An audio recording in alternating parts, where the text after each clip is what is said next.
Welcome to Nancy and Nicole, Real Life, Real Talk. We are into episode 2 of Random Questions. Things you didn't know about us and we didn't know about each other.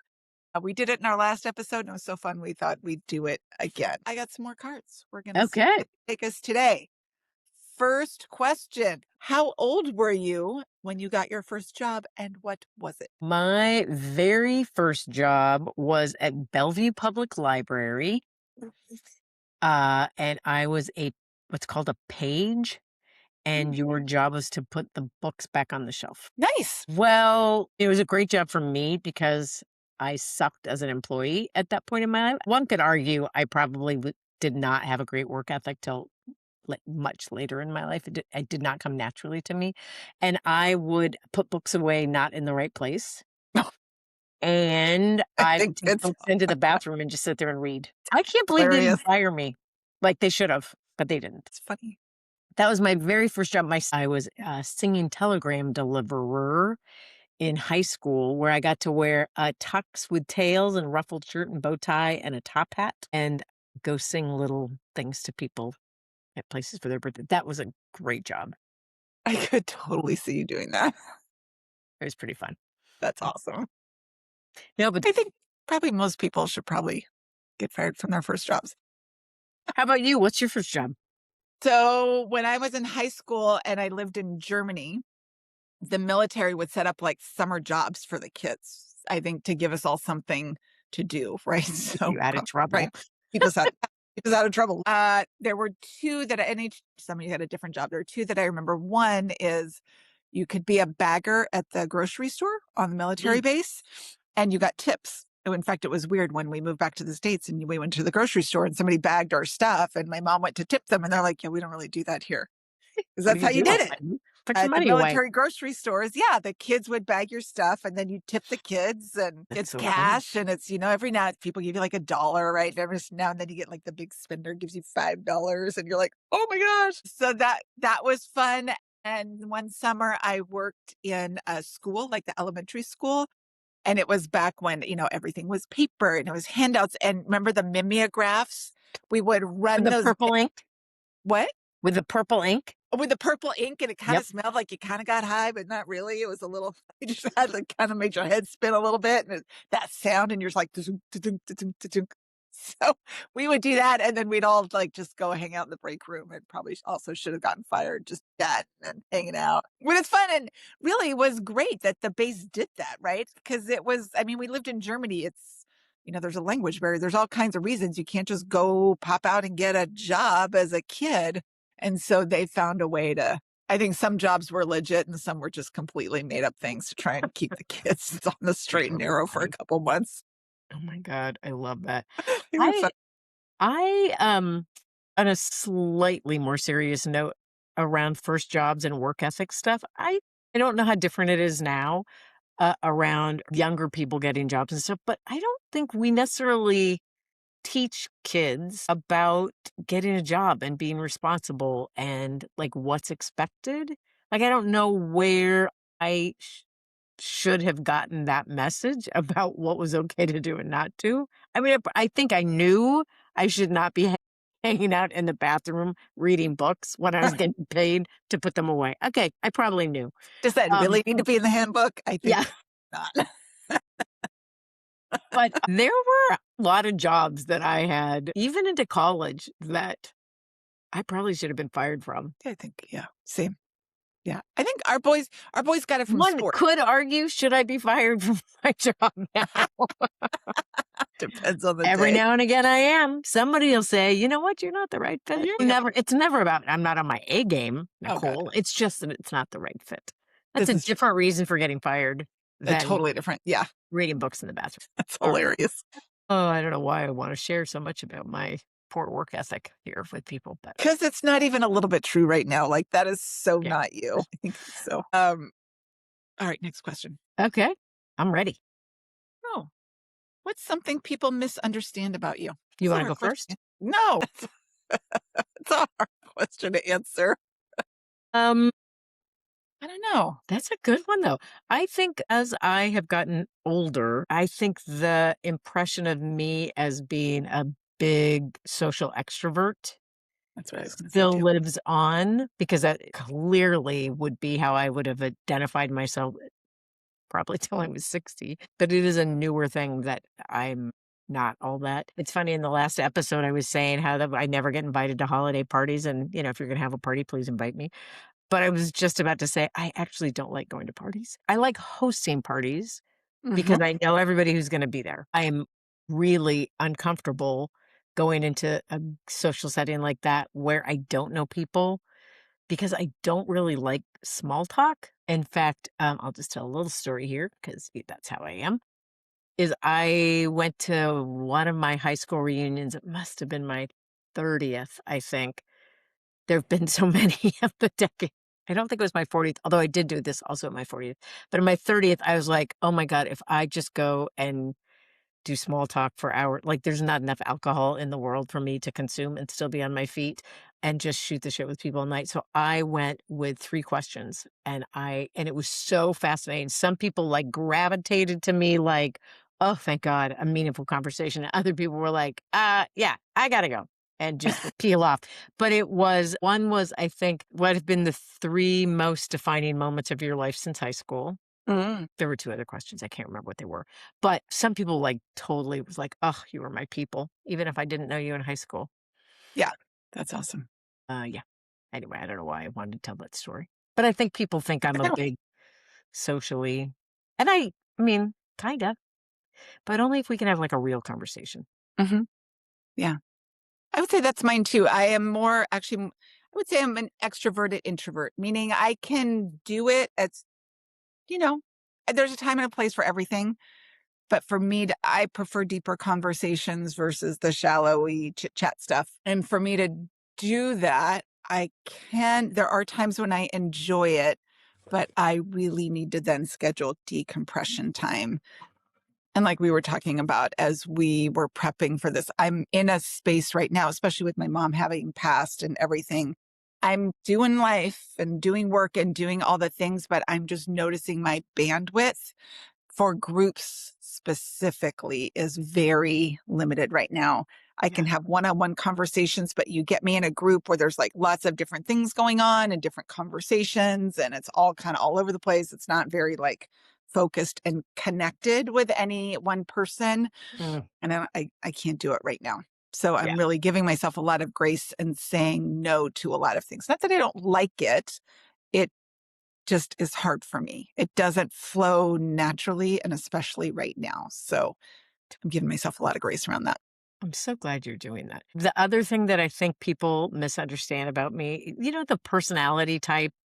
Oh, yeah. There are a bunch of different tools, and one of I wanna say it's like the 4 Ps. Dang Yeah. it, we used to always talk about it. Ease, And party, yeah, power, perfection. and, like, as I'm looking at those, the closest thing I am is P for party, maybe the peace, but, I am too inhibited. I'm not too inhibited, that sounds judgy of myself, but I think I'm fun, and I Mhm. think it's funny, which is You are. I thank would you. vote for that. We would just periodically text my family and remind them, that would be helpful. But I am not that, like, wild, crazy, uninhibited, cut loose, Mhm. dance on a table with a lampshade on my head. I am way more reserved and inhibited than I think people would assume that I am. Yeah. Very controlled. I'm controlled in my uncontrollableness. I hear you. Anyway, Next question. alrighty. Survey Cruising. says, ooh, if you could travel anywhere in the world for 2 weeks, where Ooh, would you go? I have no clue. Mm. Like, I've been so few places, like, almost anywhere. You know what's been on my radar lately? So I want to go to Croatia, but really, if I went today, I want to go to like Egypt and Mm, Petra, and that I mean, assuming it's safe and all the yeah. things, and then make it back alive in one piece. Like Egypt and Petra and Jordan and that whole area, I find very interesting. My gal Rebecca, you know Rebecca, Mhm. she and her dad did, like, a 3 or 4, I don't remember, it felt like they were gone forever because, of course, she was gone from work. Mhm. They did a huge trip in that region, and she said she felt safer there than many she's a big traveler. Mhm. She felt safer there than many other places in the world, and they did it through some group. You should talk to her about Yeah. what she did that with. That I would would be love yeah, I wanna do a tour, like, I wanna get deep into the history and all the yeah, like, all of it, right? Have guides and I yeah, wanna go deep into all of that. So that's actually like, if I went somewhere tomorrow, someplace I'd never been before and has been on my list, that's where we go. I love that. I have probably an oddly romanticized notion about Greece. Mm, I really wanna go to Antarctica, yes. and I wanna get in shape enough, strength, stamina, all that stuff, to do at least part of the El Camino walk. Oh, yeah. That would be I told beautiful. myself I was gonna do it for my I think I probably said I was gonna do it for my 50th birthday, and then I said I was gonna do it for my 60th birthday, which happened right around COVID, so that wasn't gonna happen, and then I, gained a ton of weight and got out of shape and had a bad knee and could barely walk for a year. Not barely walk, but was in pain. Uh-huh. So but I have several friends who are doing it, or at least a portion of it this year. But I couldn't go do it tomorrow. Yeah. You have to get ready for it. But Yeah. I would absolutely go do that. And I think I'd do it by myself. I bet it'd be powerful. Yeah, I've heard that there's a whole I have not done it, but I have several friends that have done versions of it in different areas, and it sounds like there's kind of a whole community that yeah. forms at whatever time you're doing it I with think other just people that are watching. and I think going by yourself would help, for me anyway, tie it to sort of that spiritual pilgrimage as opposed Mhm. to just a cool walk to see Yeah. the countryside. I would like that part because, I'm deep. You are deep, very deep. I know. It's actually My when friend Gary and I Sally refers to me as, like she, recognizes there's, like, goofy, smartass, rambly Nancy, which are 3 different ones, but then there's deep Nancy, and sometimes I have to be reminded. it's good to have many versions of yourself. I was actually telling Gary on a walk last week, I was like, I have a new intention and I want to go someplace new every year, kind of Ooh, for as long as I can. So this year I'm going to Charleston on a girls trip, which is and like it could be, I mean, it could be domestic. It doesn't necessarily have to sure. be a big exotic international, although I love those trips. So this year I'm going to Charleston and Kiowa in the South, which I've never been to those places before. Nice. Check. But yeah, I'm kind of excited about that every year now because I always travel. I'm a big traveler, but I often go to places I've been before and I like going to those places. Every year I want at least one trip where I'm going someplace I haven't been before. Yeah. I think you and I should pick a place and then go record a couple days worth of podcasts and call it a business expense. Because you and I have traveled a couple times together, Yeah, work we travel related, well. there's conference stuff. But you and I are a little bit like Mutt and Jeff, Felix and Oscar. Yes. And I kind of appreciate that. I stay at much nicer hotels when I travel with you. I kind of like that about being It's with you. fun. You're a good influence on me. Yes, Okay. and you are on me as well. So, yeah, we'll have to pick someplace new and go do that. I love I it. love that. All right, we have time for one more question. You ready? Okay, one more. Ooh, ooh. What? Okay, How's you're that for? answering this one first. Okay. What's something you wish you would have done earlier in life, Oh, but feel it's too late to do now? man. Do you still want me to go first? Do you want to go? No, I think you should go first. I didn't pick this one on purpose. I just picked it, but I feel like it's everything that you're doing with your work, Mm, with your cohort that you have coming up. What's something I wish I would have done earlier in life? I don't feel like it's too late to do it now. Claim me. Claim like, keep asking the question, what's important to me? mm, Because I did lose myself, right? And we've talked about it. It's some of it's just your age, right? When you're in your 30s and 40s and you're working and you have kids and they're in their things. None of it was bad. None of it was, I had to give up on, but you get busy just doing life. And I think at different phases of life, doing me was different, right? Sometimes it's something as simple as I could go to the gym a couple days a week. And that's what doing me looks like, making sure I don't lose my health and fitness and things. And sometimes it's, and over time it gets, and now I'm to the point where we're basically empty nesters. And so that's a lot of things, right? It's my own coaching. It's going to a new place every year. It's doing different things. Something I wish I would have done or known earlier, just that drift is real, that drift is actually normal, but it's important to not let it consume your life, right? But it doesn't have to be that way. And there's different things you can do at every stage of life. They're really important. They're important for you, your soul as a human, but also Mhm. for everybody else in your orbit. You Abs doing you benefits everybody else in your orbit. Could not have said it better myself. There you Absolutely. go. What's your answer, Nancy? Well, it makes me think of the book 4,000 Weeks. Have you read that book? Have we No, talked? you told me about it, or I've heard about it. I have not read it. We I would recommend that we both read it and then do a podcast about it and then tell people to read it. Okay. Because it is really, really good. And it kind of I mean, the reason it came to mind is because they say on average, given a lifespan, blah, blah, blah, you have about 4,000 weeks to live in your life. And obviously, how quickly they go. And there's, people who have a big chart of 4,000 weeks and sort of, you mark it off. And that is a visual reminder of like more years behind you than ahead, more weeks behind you than ahead. One of the things that really kicked my ass when I read that book was realizing and it was not all that many years ago that I read this book, and I am 64. So, it's not like I was having this aha at like 45 or 50. But the fact that life is actually finite, Mhm. and you cannot unless there are multiple universes running parallel where you really can jump from one to the other in the matrix to be able to live in this life and this life and this life all at the same time. Like I'm not going to be a professional tennis player in this lifetime. There was a time when I was 12, I totally thought I would be. I also thought I was going to be a professional.